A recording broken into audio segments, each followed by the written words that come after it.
অন্যান্য ফসলের সঙ্গে চাষাবাদ করা হচ্ছে তামাক। কেউ পরিচর্যা করছেন খেতে তামাক, কেউ পরিপক্ক পাতা তুলে শুকানোর কাজে ব্যস্ত। গাইবান্ধার গোবিন্দগঞ্জ উপজেলার দরবস্ত ইউনিয়নের বিভিন্ন এলাকায় তামাক চাষ হচ্ছে। রবি মৌসুমে বেড়েছে এ পাতার উৎপাদন। কৃষক বলছেন ক্ষতিকারক জেনেও অন্য ফসলের চেয়ে বেশি লাভ হওয়ায় তামাক চাষ করছেন তারা।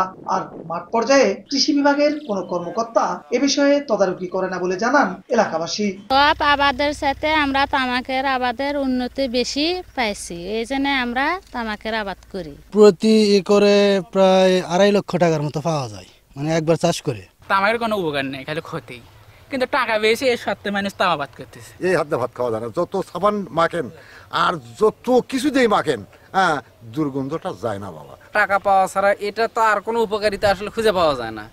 তো এই বিষয়টাকে অবশ্যই সরকারের পক্ষ থেকে জোর পদক্ষেপ নেওয়া দরকার, এটাকে নিরুৎসাহিত করা। তবে কৃষি বিভাগের দাবি, কৃষকদের তামাক চাষ থেকে ফেরাতে নানা উদ্যোগ নেওয়া হচ্ছে। তামাকের জমিতে যারা সার প্রয়োগ করেন, তামাক হারভেস্ট করার পরে এই পাতাগুলো নিয়ে শিশুরা যারা কাজ করে, সকলেই শারীরিকভাবে অসুস্থ হচ্ছে এবং পরিবেশেরও ক্ষতি করছে।